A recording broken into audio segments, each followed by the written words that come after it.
दिनैनि नैबे बड'लेण्ड एफसिआ गरबेज होनानै दिनै देरहासार जाबाय। बड'लेण्डनि थाखाय बियो मोनसे जारिमिनारि देरहासारनाय।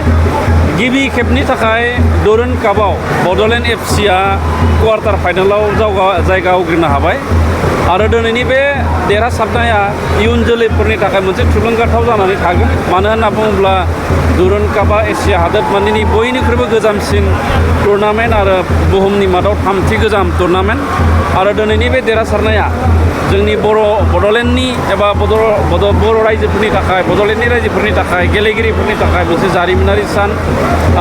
गासिबो बड'लेण्ड एफसिनि गेलेगिरि बिथांमोनखौ आङो हामलायथि जासिबाय। जायफोर गेलेगिरि आरो दैदेनगिरि बिथांमोना जोबोद मोजां दिनैनि गेलेनायखौ दिन्थिफुंबाय। बेवहाय जोंनि ओनसोलनि गेलेगिरिबो बिथांमोना दङ आरो बिथांमोनाबो जोबोद मोजां गेलेनायखौ दिन्थिदों आरो फैबाय थानाय 16 आगस्ट खालि बेहाय क्वार्टार फाइनाला जागोन।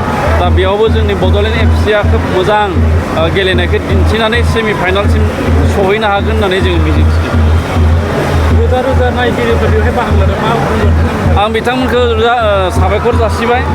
दासिमबो बिथांमोना गेलेग्रा फोथारावनो दङ। रोजा रोजा रायजोफोरा दिनैनि बे गेलेनायखौ नायफैनानै जोंनि गेलेगिरि बिथांमोनखौ हाजासे थुलुंगा होबाय।